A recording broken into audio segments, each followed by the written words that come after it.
Hello, my name is Dong, and here's my Western literature oral presentation.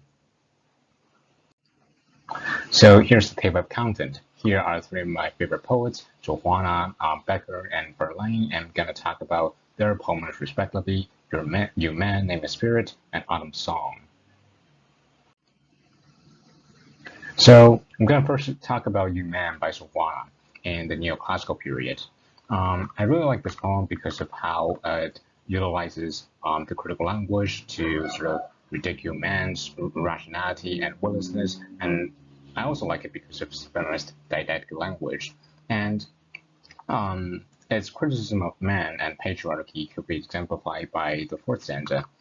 When it comes to bravely posturing, the willingness must take the prize. So I really like this word willingness here, expressed explicitly because in the era of enlightenment, rationality and rational reasoning, argumentation is obviously more valued in that period, and this directly speaks against man's willingness, which is it's like men are acting against the value of the value of society at the period, and they're just simply being immature. And this again is exemplified by the next sentence: "You're the child that makes a boogeyman." So, child are obviously irrational and immature and sort of being pretentious and making presumptions all the time. So, it's like speaking of how men are imagining that they are a powerful monster having control over, in this case, women. But obviously, that's not the case, and the presumption ultimately backfires to him and recoils, and making them inferior and cry so disturbing in the end.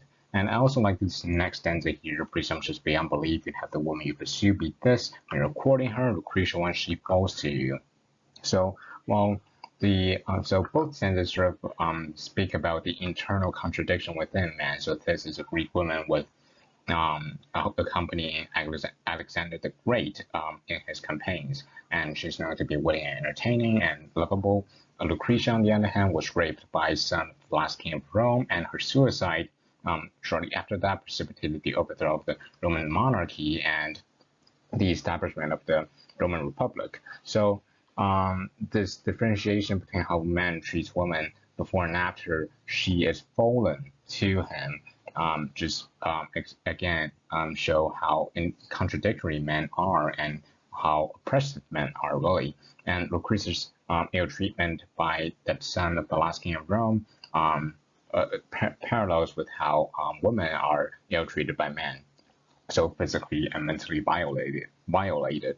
And I think here Sohwana not only speak directly against patriarchy and speak about the internal contradiction and oppressive nature of man to women, but also she could be voicing for potential feminist resistance, because in parallel to how Lucretia's death precipitated the societal and political transformation of Rome, she could be saying that women's descent, women could have descent over patriarchy, and they're aware of this, so they might revolt against patriarchy and try to overthrow patriarchy and eventually strive for the better positive change, and that's a possibility. So here again adheres to the feminist didactic language of the poem.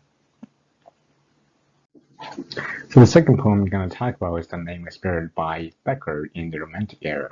So I really like this poem because its form as metapoetry, its musicality, and the beautiful and nuanced ideas of poetry it alludes to. So as a metapoetry, it talks about poems within itself, and it expresses the poet's job to take the role of ideas in a form as expressed in a round line simile. And though the subject of discussion here is similar to that of Shelley's in his defense of poetry, I think Becker really takes it to another level by turning the argumentation of the importance of poetry into a personal one. And despite expressing similar ideas to Shelley's, he simultaneously conveys his emotions and his pride in being a poet. So I really think this part, expressing emotions as well as the argumentation of poet's job in expressing ideas, really differs it from Shelley's essay, A Defense of Poetry. I also think that Becker's work has a beautiful musicality where sentences start with I am. For example, I am the bridge that crosses, Over the abyss, I am the unknown ladder, I am the invisible rain, and I am the spirit. Um, and I think this musicality is something that poems could better achieve and incorporate into yourself to enhance the poem, making the poem more fluent, beautiful, and enjoyable to read. And lastly, I think the poem alludes to nuanced and beautiful ideas, such as in around line 75, the poet is the vessel of unfamiliar essence and mysterious perfume. So perfume are disseminating beautiful smells and affecting everybody around in a positive sense. So by comparing the vessel of the perfume and the essence and the poet, it again reinforces the idea of poet as radiators of wonderful ideas and emotions and affecting everybody around in a positive sense.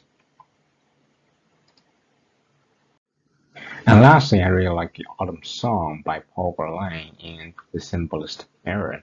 And I really like it because of its use of phono symbology, a really clever use of language ending sentences with vowels that create long songs and utilizing the sound of the poem as symbols to create a sense of being overlong and pairing perfectly with the words or the literary symbology in the poem itself by using words like soft, languorous, monotonous, pale, and strange, weep, and dead leaf, they really together, the phonosymbology and literary symbology to combine together create a unified and reinforced sense of sadness, elongation, monotony, and powerlessness that Verlaine is trying to express.